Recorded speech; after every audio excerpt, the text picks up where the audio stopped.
Ya Allah liman hamidah. Allah. Nah, angkat dulu nak sujud. Nah, diangkat. Nah, itu kada boleh. Nang menyentuh tanah cuma lutut lawan ujung jari. Nah, macam ini dilarang. Baik tasahud awal, baik duduk antara dua sujud, baik duduk istirahat, jangan macam ini duduk. Lutut ke lantai lawan ujung batis. Ujung me ujung diletakkan bejuntai ke bawah. Mestinya disalingkuhakan ke kanan, ke kiri. Nah, kayak itu maka. Amun bersurban diandak di kepala, nah, ujungnya diletakkan bejuntai kiri kanan, nah itu kada boleh. Kayak itu.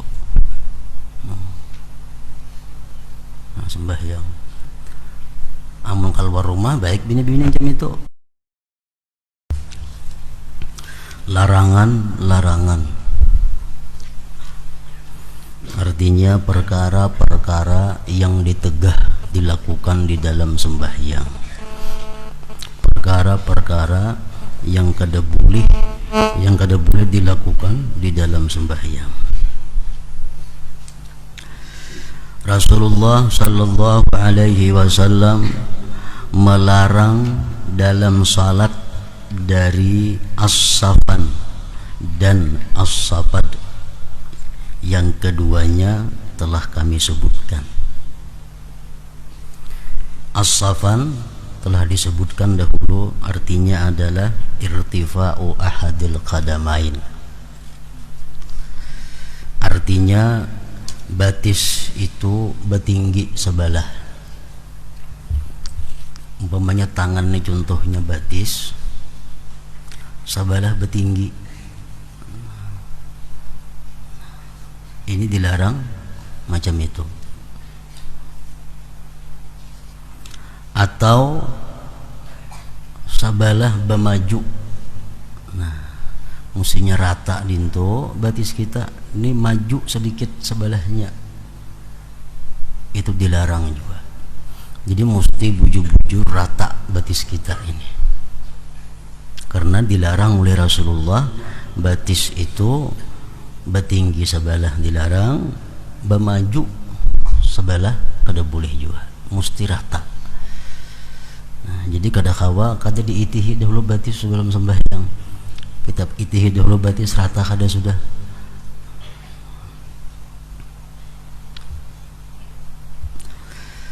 Dan as-sabad itu artinya berait dua batis. Kan sudah disebutkan juga minggu dahulunya, batisnya itu betatai dua berait. Nah, sembahyang batisnya betatai dua, tasantok kiri kanan nih batis dilarang itu. Jadi mesti ada jaraknya jangan terlalu luas, paling luas sakilan, jangan mengumpati garis di pasahapan. Garis pasahapan itu keluasan. Kan pasahapan nanti nang bergaris sudah keandakan batisnya itu. Nah, amun itu bahasa hasta parak. Nah, jangan umpat di situ. Jadi kita ukur kira-kira sekilan paling luas. Kalau kada 4 jari. Jangan sampai kurang pada 4 jari, lebih pada sekilan jangan juga. Nah, jadi batis kita rata kiri kanannya, rata tinggi rendahnya, rata mundur majunya, dan jaraknya ini jangan lebih pada sekilan. Dan di situ kita disuruh bahwa jari batis ini semuanya menghadap kiblat. Kebanyakan kita sembahyang itu batis kayak biasa, takadintu. Kenapa sebabnya? Karena kada memperhatikan batis ini kaliwat ke kanan lewat ke kiri. Memang kita macam itu, keadaan kita sehari-hari bila berdiri batis macam itu. Nah, sembahyang ini harus beda dengan kebiasaan. Sembahyang ini adalah ibadat. Ibadat itu artinya gerak-gerik kita jangan sama dengan kebiasaan. sesuai dengan aturan nang digariskan. Jadi batisnya itu diubah, jangan kayak kebiasaan bagi rangkang muka itu.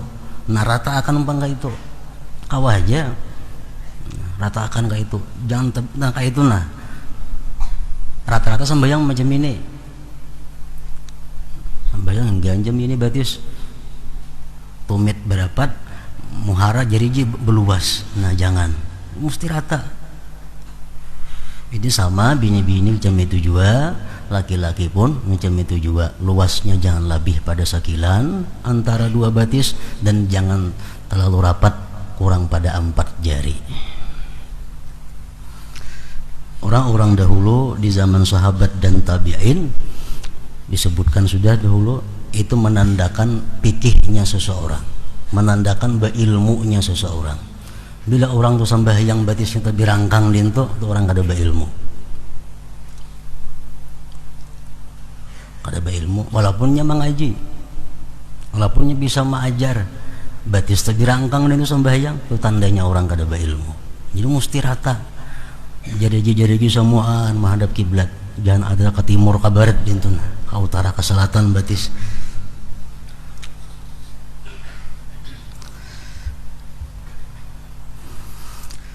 Rasulullah Shallallahu Alaihi Wasallam melarang dalam salat dari as-safan dan as-sabat. Nah, jadi mesti jangan kayak kebiasaan. Memang kalau kita kebiasaan berdiri, takadino tuh batisnya. Mau sambahyang, ganti. Jangan kayak kebiasaan lagi berdirinya. Dan Rasulullah melarang juga dari it'a, sadal, kaf, ikhtisar, salab, muwasalah, salat hakin, hakib, haziq, salatnya orang yang lapar, marah, dan mutalassim. Apa huruf lamnya di sini multasim, nang bujur itu tak berdahulu mutalassim, dan mutalassim yaitu menutup muka. Jadi baik bini-bini, baik laki-laki sembahyang tuh jangan menutup muka. Kayak itu. Nah, sembahyang. Amun keluar rumah baik bini-bini macam itu. Mata aja kelihatan, mau sembahyang jangan. Rasulullah melarang tadi iq'a. Adapun iq'a, maka menurut ahli bahasa adalah ia duduk pada kedua pantatnya, menegakkan kedua lututnya, dan menjadikan kedua tangannya di atas tanah. Misalnya kayak itu.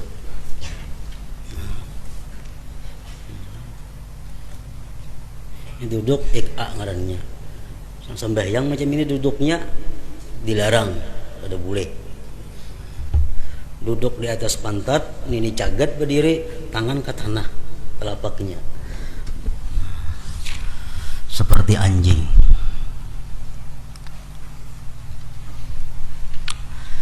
Sedangkan menurut ahli hadis adalah duduk iq'a tadi adalah duduk di atas kedua betisnya dan tidaklah menyentuh tanah kecuali ujung-ujung jari kaki dan kedua lututnya. Nah, contohnya macam itu kira-kira. Nang menyentuh tanah cuma lutut lawan ujung jari. Nah macam ini dilarang. Baik tasahud awal, baik duduk antara dua sujud, baik duduk istirahat, jangan macam ini duduk.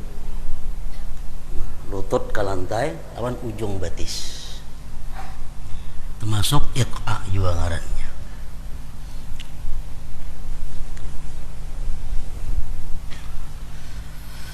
Adapun sadal menurut ahli hadis adalah berselimut dengan pakaiannya dan ia masukkan kedua tangannya dari dalam, lalu ia rukuk dan sujud demikian. Itu sadal ngarannya. Baju itu dicolok di bahu, tangannya kada diculop, di bahu aja diculop, tangannya kada, jadi tangan tak kurung di dalam nih. Nah itu dilarang juga nih tuh. Jika tangannya diculop kan jadi masalah. Ini tangannya kada diculop, jadi baju digantung di bawah kayak kastok awak, tak andak baju, dilarang itu. Ini adalah perbuatan orang-orang Yahudi dalam salat mereka. Maka kaum muslimin dilarang menyerupai mereka. Sedangkan gamis, baju panjang sampai mata kaki dan lengan panjang adalah semakna dengannya. Baju gamis kah sama aja, diculop, tapi tangannya kan diculop, dikurung awak dalam baju. Nah, jangan itu. Ada yang mengatakan bahwa maknanya adalah meletakkan pertengahan kain di atas kepalanya dan ia lepaskan kedua tepinya ke kanan dan kirinya tanpa menjadikan kedua tepinya itu pada kedua bahunya. Ini termasuk yang dilarang juga. Meletakkan pertengahan kain di atas kepalanya dan ia lepaskan kedua tepinya ke kanan dan kirinya tanpa menjadikan kedua tepinya itu pada kedua bahunya. Pendapat yang pertama adalah lebih mendekati kebenaran.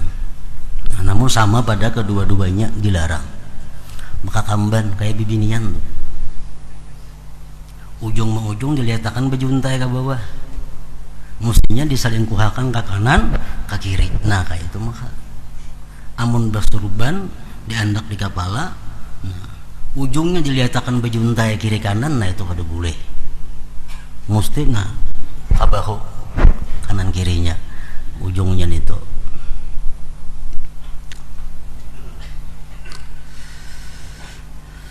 Adapun kaf, maka ia mengangkat kainnya dari muka atau dari belakangnya apabila ia mau sujud.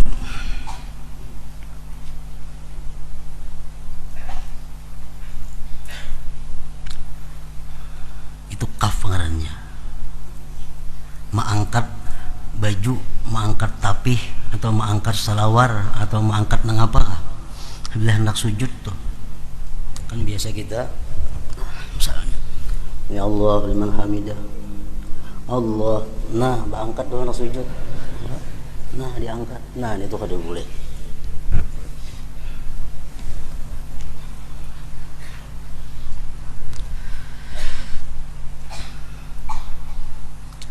Sama menggulung tangan, baju tangannya. Misalnya hendak sembahyang kita digulung baju, nah itu makruh juga, kada boleh. Ini biar sepanjang-panjangnya.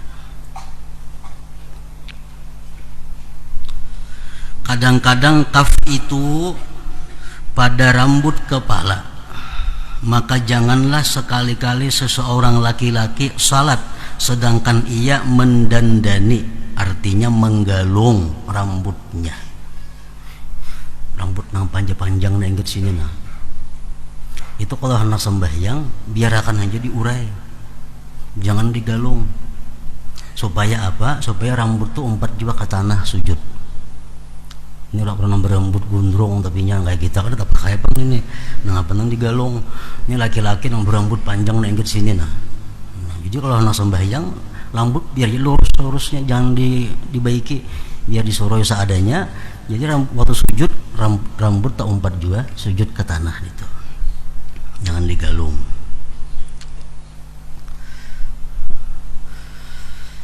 Itu bagi laki-laki. Kalau bini-bini kada jadi masalah itu, digalung kada dalam mukana tuh kada jadi soal. Di dalam hadis umirtu an asjuda ala sab'ati a'dha'in wala akuffu sya'ran wala thawba.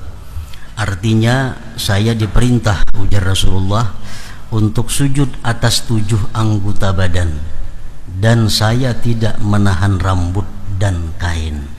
Tapi jangan diangkat dah nang sujud, jangan diangkat. Ahmad bin Hambal, imam mazhab Hambali radhiyallahu anhu, memakruhkan untuk memakai sarung di atas gamis dalam salat. Berbaju ke dalam, baik itu salawar, baik itu sarung, misal gamis, kan gamis itu panjang, lalu ditapihi di luarnya. Nah, ditapihi di luarnya. Atau baju kita panjang, baju kemeja biasa panjang, sembahyang, baju dibuat dalam tapih, nah sama. Atau bersalawar, baju ke dalam, nah dimakruhkan juga. Jadi bila nak sembahyang, baju ke dalam buka dahulu, nah keluarkan bajunya. Itu mazhab Imam Hambali. Ahmad bin Hambal radhiyallahu anhu memakruhkan untuk memakai sarung di atas gamis dalam salat, dan ia memandangnya termasuk kaf tadi juga. Kaf tadi juga.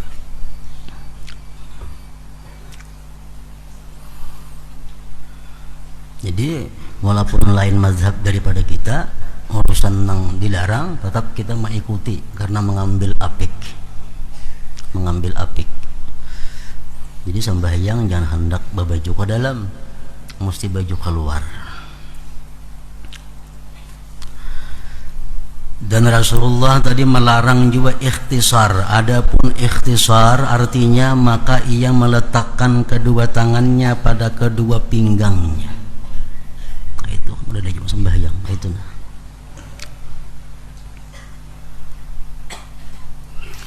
Adapun salap adalah ia meletakkan kedua tangannya pada kedua pinggangnya dalam berdiri, dan ia renggangkan kedua lengannya pada berdiri itu. Ini berdiri berkaca pinggang.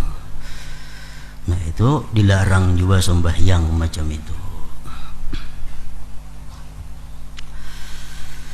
Adapun muwasalah maka ada 5. Kada boleh muwasalah nih. Muwasalah dilarang juga. Muwasalah itu ada 5. 2 pada imam, yaitu agar tidak menyambung bacaannya Fatihah dengan takbiratul ihram. Jadi mesti ada diam. Allahu Akbar, bismillahirrahmanirrahim. Tarawih rajin ng bahancapan tu nah. Kada bakuma-kuma lagi, semuaan berait jadi satu. Dilarang itu. Jadi takbiratul ihram itu kita Allahu Akbar, kita disuruh bertahan. Sekurang-kurangnya sekadar subhanallah. Nah. Yang kedua, agar tidak menyambung rukuknya dengan bacaannya. Lakum dinukum waliyadin, Allahu Akbar, bersambung. Jadi lakum dinukum waliyadin mesti bermandak dahulu. Sekadar subhanallah, hanyar takbir ruku Allahu Akbar. Dan 2 pada makmum, yaitu agar tidak menyambung takbiratul ihram dengan takbir imam. Jadi tuntungakan dulu imam bertakbiratul ihram, Allahu Akbar, tuntung imam, hanyar kita di belakang. Hanyar di belakang, jangan berait. Itu bisa kadesah kena sembahyang kita. Amun imam belum tuntung takbiratul ihram, kita sudah takbiratul ihram juga, nah membahayakan itu. Tuntungakan dulu imam Allahu Akbar takbiratul ihram, hanyar kita di belakang. Yang kedua daripada makmum ini, agar tidak menyambung salamnya dengan salam imam.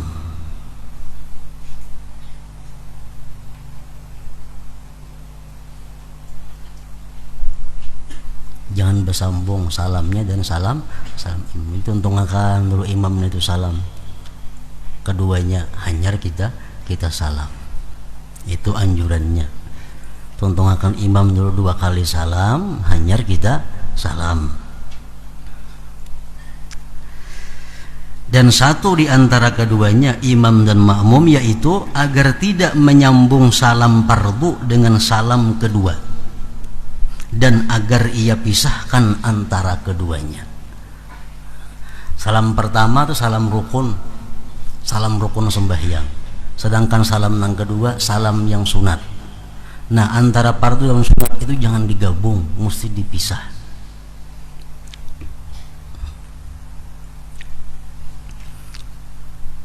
Ada beberapa cara yang dijelaskan oleh para ulama fikih mengenai salam itu.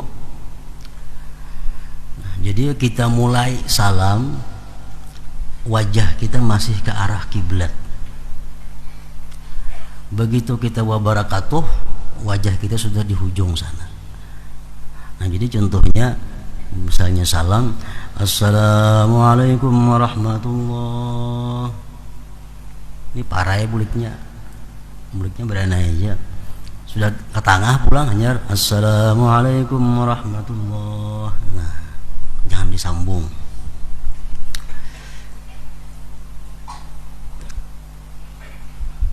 Jadi jari nang kita tasahud itu nang baangkat itu sampai salam hanya habis diangkat. Sampai kita menyapu tangan kita nah hanya habis. Ini ganakannya aja. Assalamualaikum warahmatullah. Assalamualaikum warahmatullah. Buliknya itu kalau 2 kali salam. Kalau kita hendak sekali aja bang salam, kada usah kulih kanan kulih kiri, ganah aja assalamualaikum warahmatullah, itu aja. Hendak sekali aja misalnya salam, hendak 2 kali, nah jangan ke kiri ke kanan, lurus ke itu aja.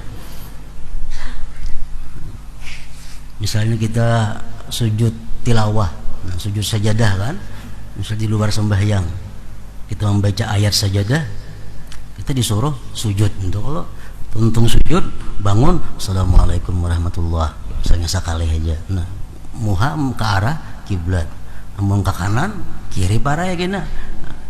Mesti 2 kali bila ke kanan itu, bila sekali ke muka arahnya.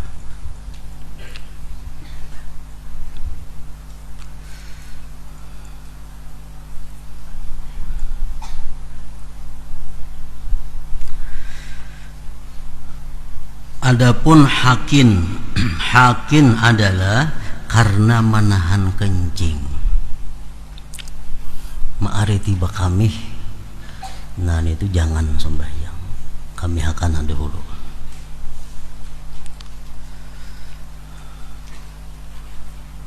Walaupun kalau putan berjamaah, ada jadi masalah. Anggaran takamih berjamaah. Jadi, walaupun kalau putan berjamaah, kami akan dahulu. Jangan ma'aritin itu.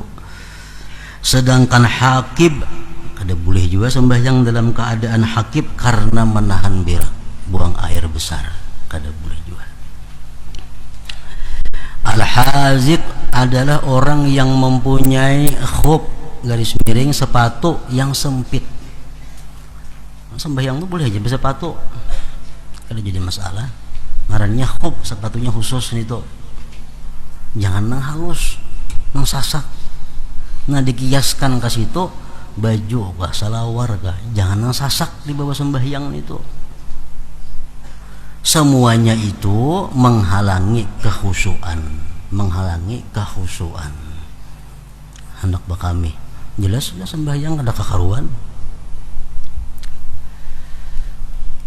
Dalam artian itu adalah orang yang lapar. Orang yang lapar jangan dibawa sembahyang dahulu, buka makan dulu. Makanya orang puasa begitu azan berbunyi makan dulu, hanya sembahyang maghrib. Amun kada tahan, amunnya tahan bagus saja, sedikit saja minum sembahyang maghrib baik lagi. Ini kalau kau kada tahan. Nah, jadi buka puasa makan, tuntung makan hanya sembahyang maghrib, namun kada tahan. Dan orang yang sedih, maksudnya orang yang masih dalam keadaan pikiran kalut, banyak masalah yang dihadapi, ya ditunda dulu sembahyang, tenangkan dulu, ditenangkan dulu. dipahami larangan salat bagi orang yang lapar dari sabdanya sallallahu alaihi wasallam, "Idza hadaral 'asha wa uqimatis shalah fabda'u bil 'asha illa ayyadhiqal waqtu aw yakuna sakinal qalbi." Artinya, apabila datang makan malam dan didirikan salat, maka mulailah dengan makan malam itu, kecuali waktunya sempit atau hatinya tenang. Orang kamat, orang di rumah sudah bersorong makanan. Amun kalanggar, kamu salah, kada terganggu dengan makanan tadi, kada jadi masalah. Kalau terganggu karena makanan tadi, nah dahulu akan makan. Di dalam hadis la yadkhulanna ahadukumus salah wa huwa muqattibun wa la yusalliyanna ahadukum wa huwa ghadban. Artinya, janganlah salah seorang daripadamu salat padahal ia sedang kalut, dan janganlah salah seorang daripada kalian salat padahal ia sedang marah. Dinginakan dulu, tenang. Al-Hasan berkata, setiap salat yang padanya hati tidak hadir, maka salat itu lebih segera kepada siksaan. Orang nang sembahyangnya itu ke hatinya kada hadir, sembahyang itu membawa kemudaratan lawan inya. Karena hadis Rasulullah kan, kalau orang itu sembahyangnya itu hatinya itu kada hadir atau kada khusyuk, sembahyang itu menjadi hitam dan diumpamakan macam kain yang usang lalu dipukulkan ke wajah orang nang sembahyang itu. Jadi segala sesuatu yang mendukung untuk khusyuk itu disunatkan. Segala sesuatu yang mengganggu khusyuk itu mesti diselesaikan sebelum sembahyang.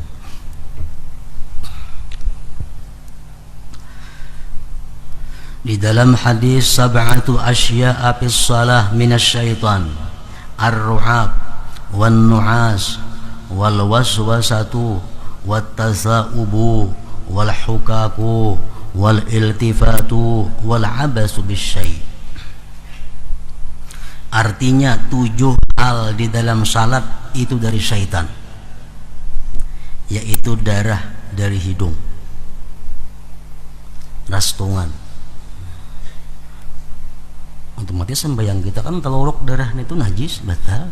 Nah, itu bisa syaitan mengganggu sehingga darah keluar di hidung, supaya kita sembahyang ini batal.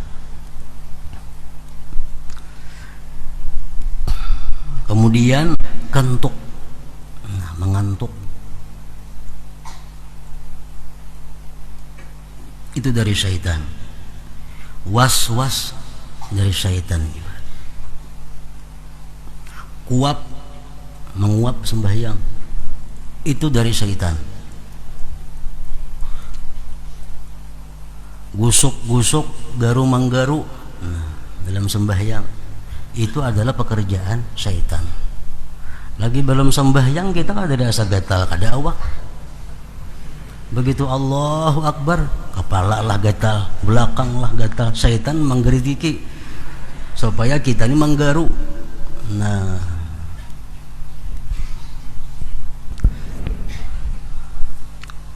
menulih ke kiri atau ke kanan, dan bermain-main dengan sesuatu. Sebagian mereka menambahkan lupa dan ragu-ragu. Lupa rakaat berapa sudah sembahyang nih, dan ragu-ragu. Itu semuaan adalah tipu daya syaitan kepada orang yang sembahyang. Makanya dianjurkan sebelum sembahyang itu mengucap surat An-Nas dulu, qul a'udzu birabbin nas malikin nas, supaya sembahyang kita aman daripada gangguan syaitan tadi. Sebagian salaf berkata 4 hal di dalam salat termasuk kasar, yaitu menulih sembahyang kita. Misalnya Anda datang di higa kawan, itu kasar. Mengusap wajah,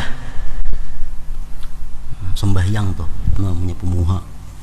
Apakah disapui? Termasuk kada beadab artinya. Meratakan kerikil untuk sujud.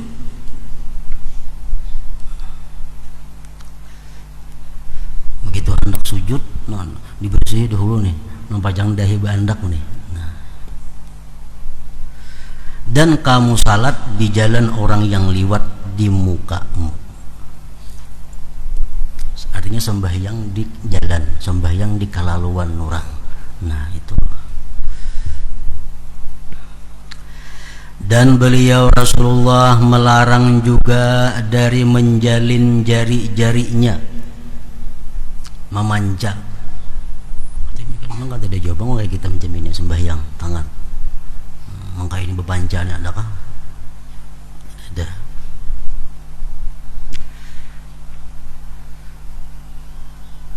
Atau membunyikan jari-jarinya, sembahyang sambil menggeripukakan jari, tak tak nah berbunyi dan sembahyang. Waktu berdoa aja kada boleh, itu apalagi sembahyang.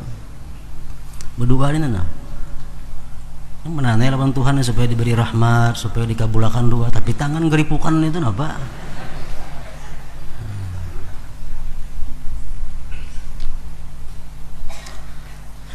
Atau menutup mukanya, atau meletakkan salah satu telapak tangannya atas yang lain, yang dilarang juga itu. Dan memasukkan kedua telapak tangan itu di antara dua pahanya pada waktu rukuk. Sebagian sahabat radhiyallahu anhum berkata, kami melakukan hal itu lalu kami dilarang. Kan rukuk kita telapak tangan mesti di lutut bandak. Nah, ada nih kada mereka sahabat dahulu rukuk itu macam itu tangannya. Nah, di tangan-tangan dua lintuhut. Nah, itu kita jam itu tangan rukuk. Kalau kita adanya kada jam itu. Nah, dahulu dilakukan oleh sahabat, akhirnya dilarang. Lalu kami dilarang. Dan dimakruhkan juga meniup tanah ketika sujud, meniup sajadah, makruh untuk membersihkan. Dan juga meratakan kerikil dengan tangannya, makruh juga. Sesungguhnya itu adalah perbuatan-perbuatan yang tidak diperlukan. Dan ia tidak mengangkat salah satu dari dua telapak kakinya lalu diletakkan di atas pahanya. Orang duduk sila panggung, nah sebelahnya itu batisnya sebelah ke atas paha. Nah ada boleh juga itu sembahyang jam itu sila panggung aja orang duduknya. Dan tidak bersandar ke dinding waktu berdirinya. Sembahyang ketujuh parak tihang lalunya nah bersandar di tihang sembahyang.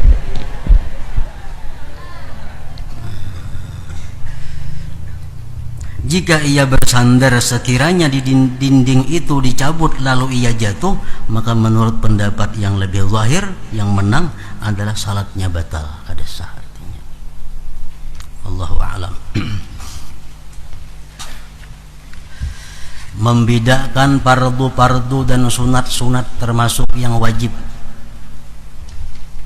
termasuk syarat sah sembahyang. Kita kau membedakan mana nang fardu, mana nang sunat. Seluruh apa yang kami sebutkan itu mengandung fardu-fardu dan sunat-sunat, adab dan hayat tingkah dari sesuatu yang seyogianya bagi orang yang ingin menempuh jalan akhirat untuk memeliharanya seluruhnya. Jadi sekecil apapun yang disuruh oleh Rasulullah dalam sembahyang hendaknya dilaksanakan. Sekecil apapun yang dilarang oleh Rasulullah di dalam sembahyang itu hendaknya kita jauhi. Memang kita kada kawa pas 100% sembahyang itu macam Rasulullah, kada kawa. Ada hadis Rasulullah, saddidu artinya bujur-bujur, harus pas artinya.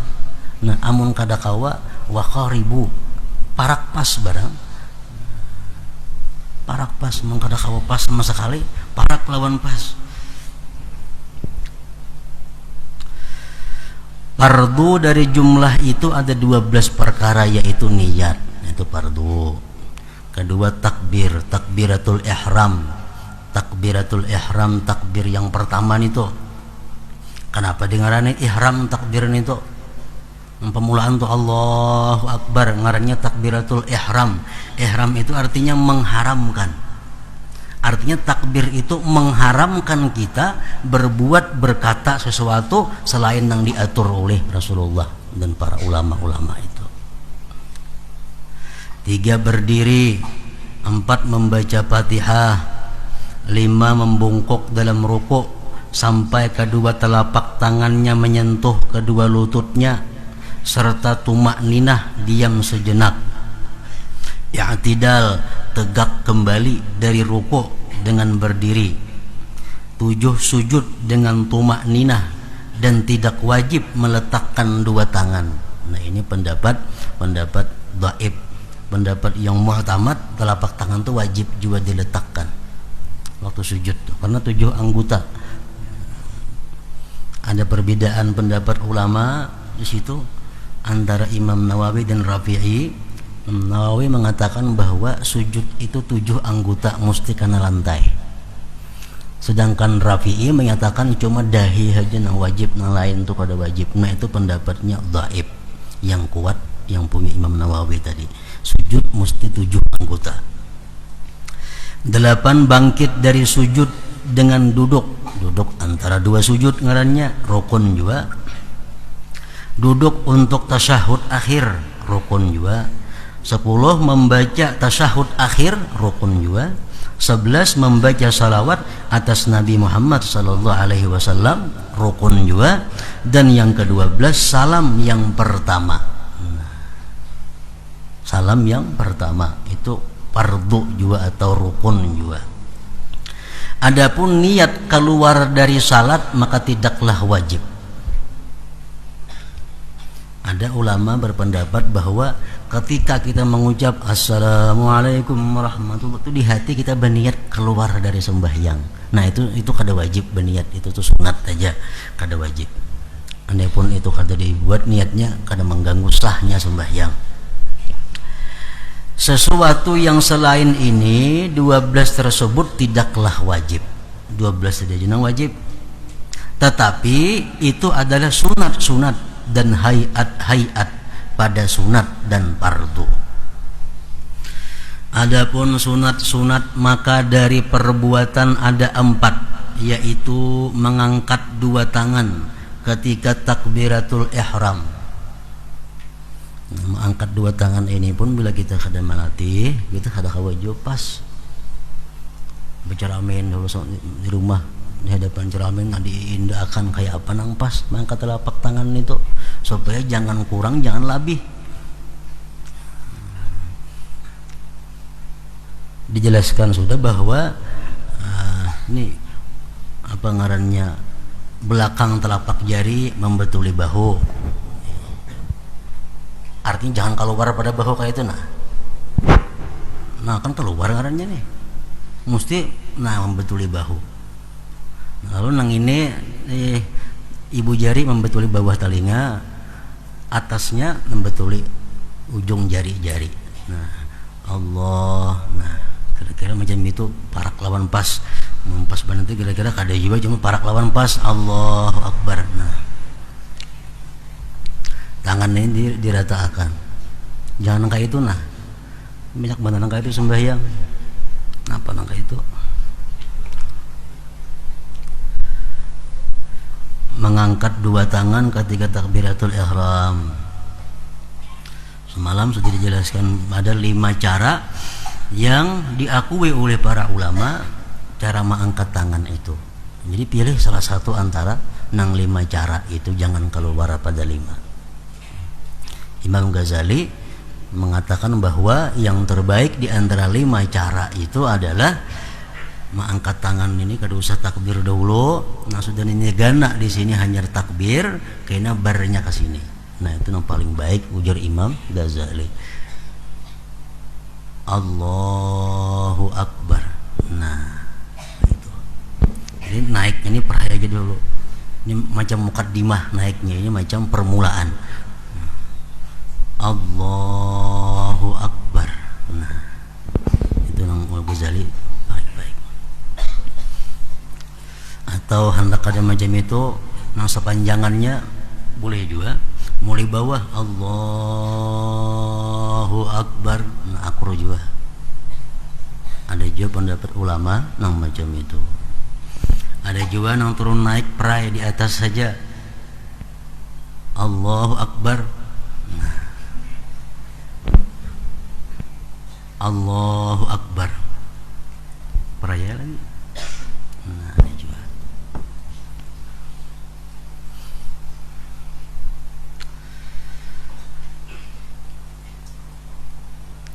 Mengangkat dua tangan ketika turun ke rukuk.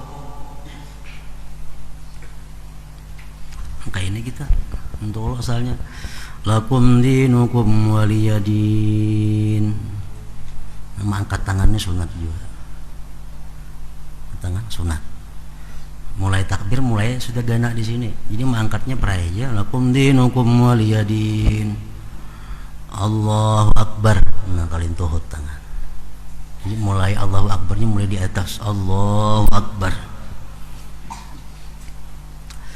Ketiga, mengangkat dua tangan ketika bangkit dari rukuk ke berdiri. Kayak atidal. Nah, mengangkat dua tangan ketika bangkit dari rukuk ke berdiri. Jadi mulai kita rukuk, kita mulai berdiri, kita mulai sami Allahu liman hamidah. Cagat di atas, tangan sudah turunnya peraya bacaannya. Turun tangan kan berbacaan lagi. Contohnya misalnya rukuk, sami Allahu liman hamidah, peraya, turunnya peraya. Sami Allahu liman hamidah, hanya turunkan tangan. Itu sunat. Mengangkat dua tangan ketika bangkit dari rukuk ke berdiri. Yang keempat, duduk untuk tasyahud awal. Adapun apa yang kami sebutkan dari cara menyebarkan jari-jari dan batas pengangkatannya, maka itu adalah hayat yang mengikuti sunat-sunat ini. Tawarruk, duduk tasyahud akhir itu, dan ibtiras, duduk tasyahud awal, duduk antara dua sujud. Ibtiras ngarannya adalah hayat yang mengikuti duduk. Tasyahud awal tuh itu duduknya yang penting duduk, disunatakan duduknya duduk ibtiras. Nah, amunnya basila sah aja sembahyangnya, sah aja basila. Cuma kadang mengikuti sunnah duduknya duduk ibtiras. Nah karancakan melihat sembahyang itu duduk ibtiras itu atau duduk tawarruk kaina telapak batis itu kada mau rata. Kenapa? Kebanyakan sembahyang itu padahal mesti diratakan nang kanan cagat. Nah telapak batis sebelah kanan duduk ibtiras.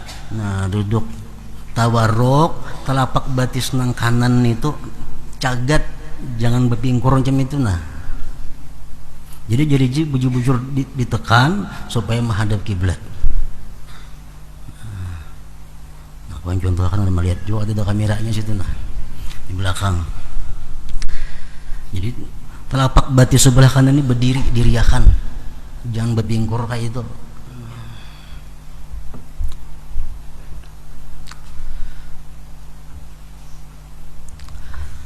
Tawarruk dan ibtiras adalah hayat yang mengikuti duduk. Menundukkan kepala dan tidak menoleh adalah hayat bagi berdiri dan membaguskan bentuknya.